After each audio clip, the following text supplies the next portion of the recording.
Oh shit. Oh shit, I'm having a panic attack. I'm having a damn panic attack. Okay. That's dog.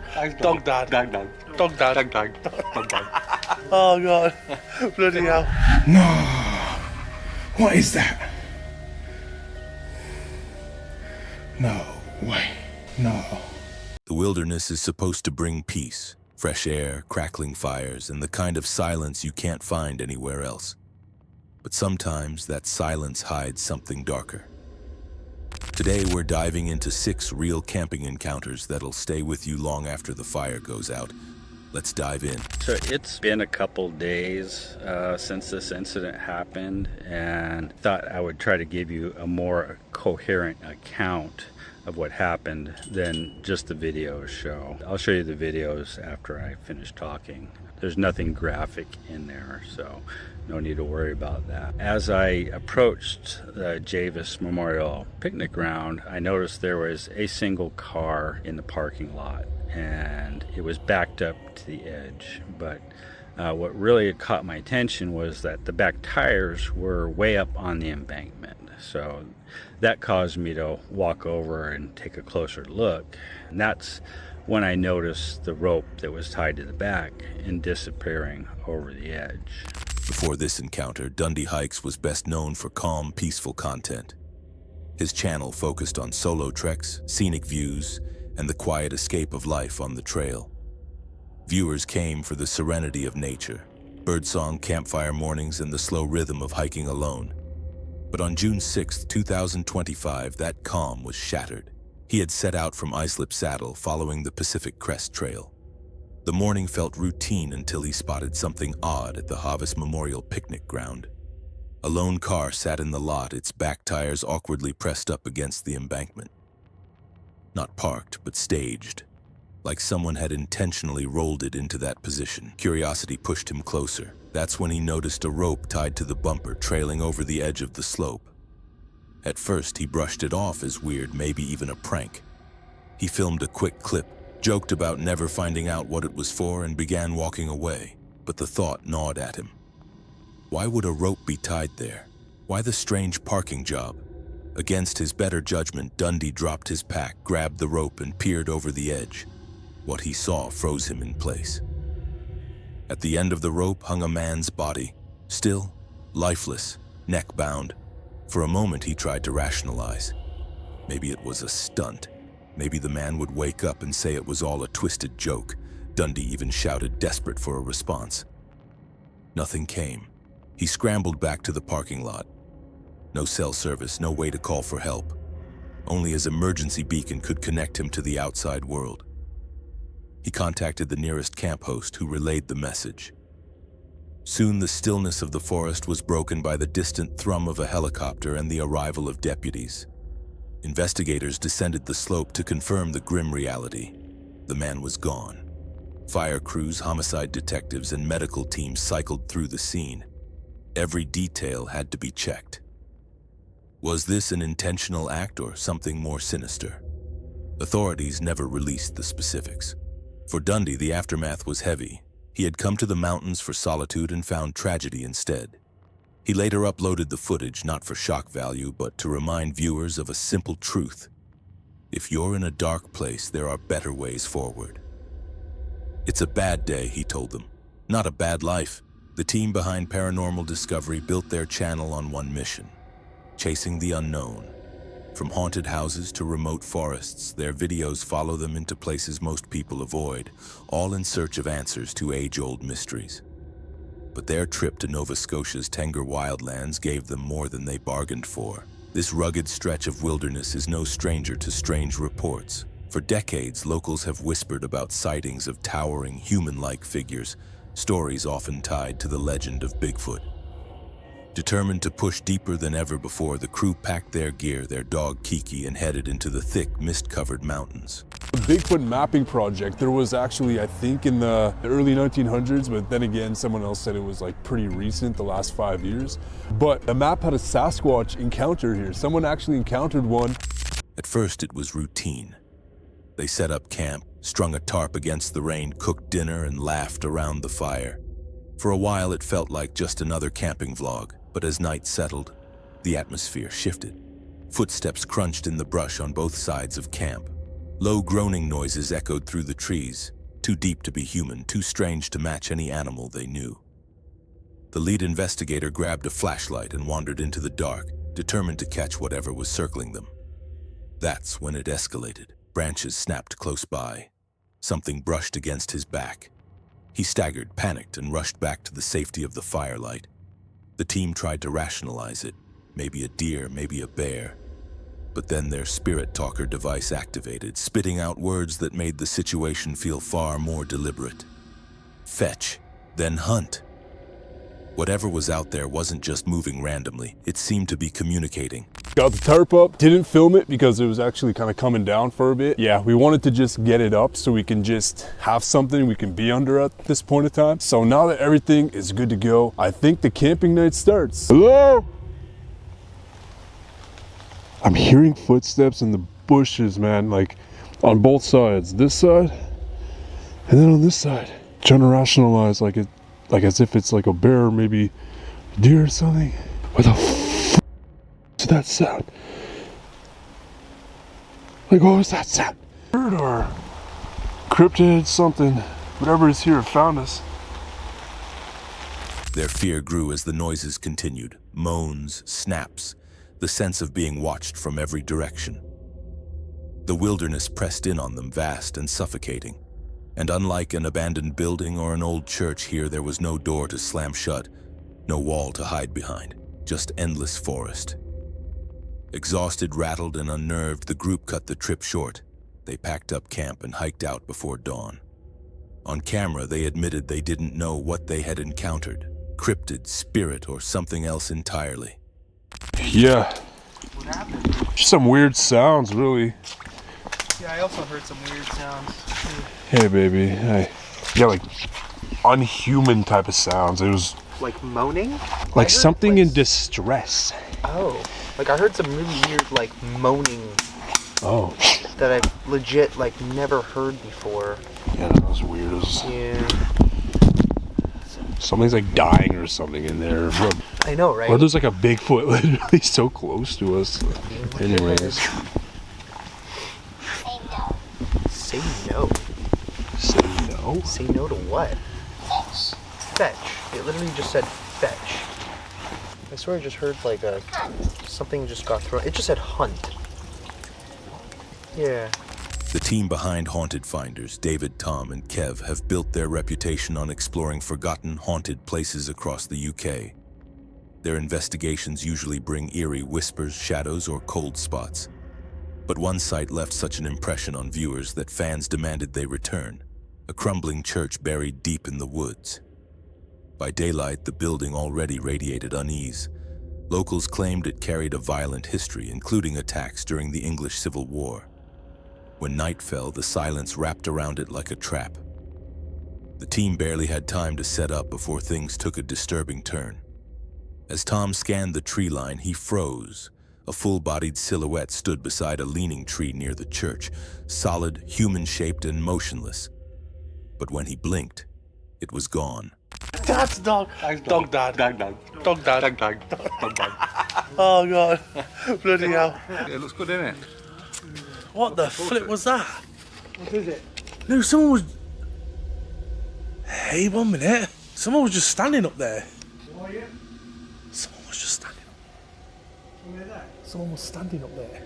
I turned around as I was laughing, and someone was stood. There's a tree there, look. Do you know the tree that sort of goes up at an angle? Someone was flipping stood next to that. It was a full, like, almost like a silhouette of someone. Inside, they fired up their spirit talker. Responses came fast and clear, too clear. A female voice, not robotic but natural, rang out in the empty church. "Using my voice." The team stood in shock. This wasn't static or faint mumbling. It was a full sentence, as if someone unseen was standing inches away. The activity snowballed. Loud knocks, hissing, disembodied words. Voices telling them, "Get out!" And then one phrase repeated with chilling precision. "The pit." The men pressed for answers. What pit? Where? Was something buried nearby? The implication was horrifying. An unmarked grave, maybe even a mass burial hidden under or around the church. But no matter how many times they asked, the only response was the same. The pit. Using my voice. Using my voice. That's obviously what we've been hearing. Okay, so it's you. Are you the one crying? Are you the one crying? Was that you? Was that you? Who the was that? There's someone outside the church. There's someone outside the church. I'm telling you right now, quick, get outside. Please tell me one of you heard that. Oh my God. I've got full goosebumps all over my body. Oh my God. You just tried to talk to us. We heard you. We heard you hissing and shouting, whatever it was you tried to say. Please come and tell us who you are. Please come and tell us who you are. On earth. We heard you. Is there somebody here that doesn't like us? We can say get out. We can say get out. Say go. We can say go. It's definitely talking at the start. Why do you want us to get out? We haven't done anything wrong. We just want to talk. Have you got anything to hide? The pit. What? You just said if they've got anything to hide, it says the pit. What is the pit? What the hell? What's the pit? Where is it at? Where is the pit? The pit. Have you buried bodies in there? Every moment layered unease on top of fear. Goosebumps spread across their arms as they realized the voices weren't random. The responses matched their questions as if whatever haunted the church was not only present but listening. By the time they packed up to leave, one conclusion hung in the air. They weren't just dealing with echoes of the past. They were dealing with intelligent entities that wanted them gone. Or worse, wanted to warn them. And the warning was clear. Something is hidden there, something the spirits don't want uncovered, something buried in the pit. The second encounter comes from a family who lived on the edge of one of America's most infamous places. Dudley Town, Connecticut, often called the Village of the Damned. It's a stretch of forest wrapped in unsettling legends. Vanished settlers, mysterious deaths, and eerie apparitions that locals whisper about but rarely explore. For years, most people dismissed the stories as folklore, but the owners of a small house bordering those woods began capturing something they couldn't explain. They claimed to see a figure moving between the trees, not walking but gliding, like a shadow breaking free from the dark. On June 17, 2006, they set out to prove they weren't imagining things. Keeping a camera ready at all times, they waited. And then it appeared. The footage they caught is brief but unforgettable. The dark form emerges between the trees, its body flickering like smoke. It casts no clear shadow, reflects no light, and moves with an unnatural fluidity. Voices tremble in the background as the family reacts in real time. Shock, fear, and the urgent need to share proof of what they were seeing. Word spread quickly. Dudley Town already carried a sinister reputation, and this video only amplified it. The family later submitted the footage to the Institute of Forensic Parapsychology, a group of researchers who specialized in analyzing unexplained phenomena.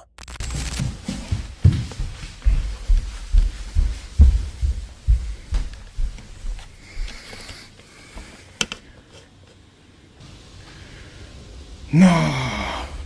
What is that? No way. No. What the f is that? Yeah, it's me. I've just seen that thing. I've actually got it on camera. I'll show you when you get home. Give me a call as soon as you get this message. Their conclusion stunned everyone. No camera tricks, no lens flare, no evidence of tampering. What the family caught was authentic.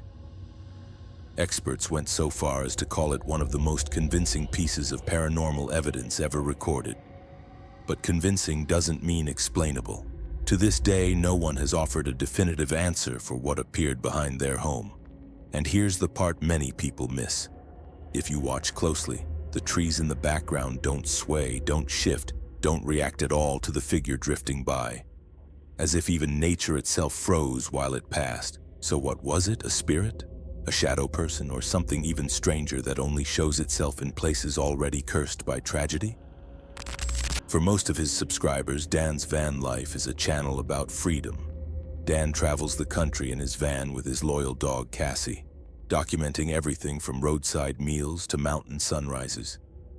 He's dealt with flat tires, break-ins, and the usual challenges of life on the road. But nothing prepared him for what happened one night in Colorado. On August 4th, 2023, Dan pulled into a quiet, wooded spot to spend the evening. The rain had cleared, the forest was calm, and his van was parked in solitude. Earlier that day, he'd filmed a lighthearted vlog, editing in a park, sipping iced coffee, laughing about Cassie getting him kicked out of a McDonald's. Nothing unusual. But after dinner, everything changed. As he walked Cassie near the campsite, a strange snorting noise froze him in place. Then just feet away from the van, a massive black bear emerged from the tree line. And worse, the van door was still open and the animal wasn't charging, it wasn't growling. Instead, it wandered directly toward the van, curious, calm, and frighteningly close. Had Dan not turned back at that exact second, the bear would have slipped right inside. So I think today, I took a couple days off of editing and filming, just kind of let myself recharge a little. I need to get a video completely edited today, start to finish. So we are going to take my laptop, the grow lot. You know, the van's still kind of messy from last night. And we're gonna go sit in the park and edit the video up in the beautiful park with the mountain atmosphere and the people walking around, and should make it a little more fun than usual. Dan shouted instinctively, "Hey, bear!" The noise startled it. The bear paused, staring at the man and his dog. Cassie stayed still, perfectly trained, but the tension was suffocating. One wrong move could have triggered disaster.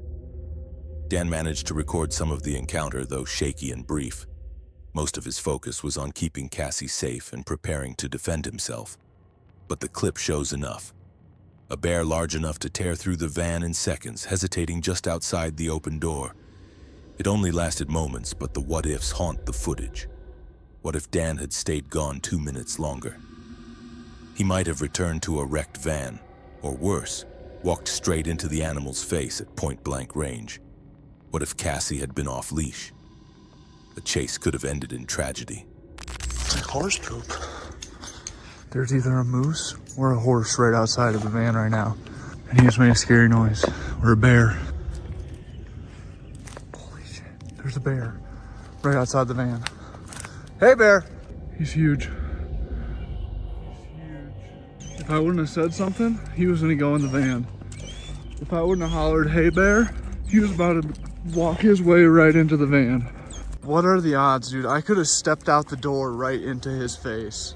I could have went eye to eye with that thing.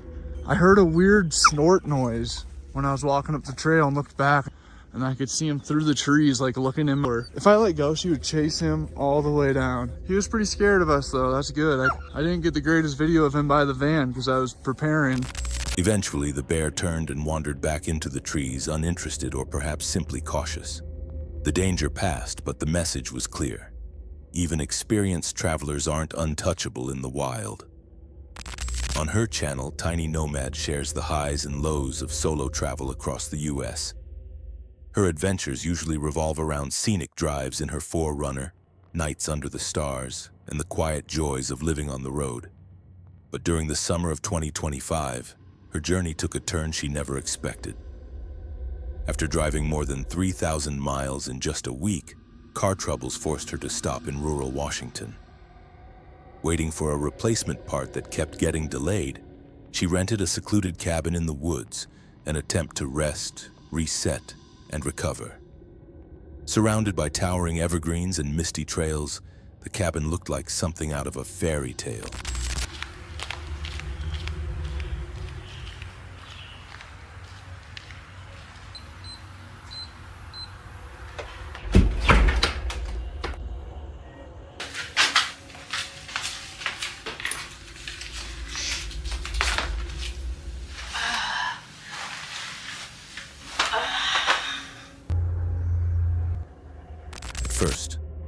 That first night, the silence was broken.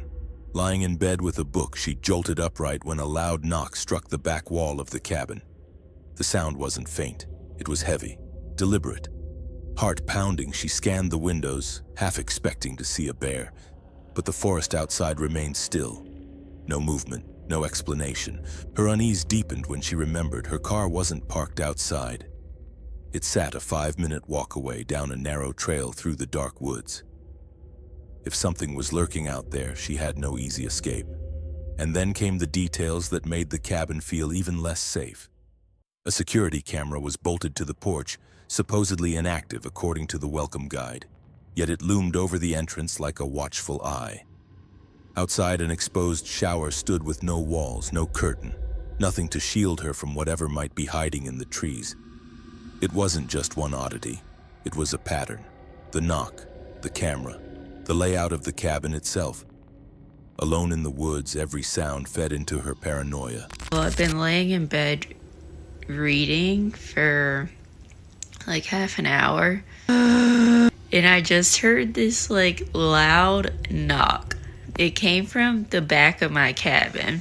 And it scared me to the point I immediately jumped up and started looking all around the windows to see if I could like see an animal. I was like looking for maybe a bear.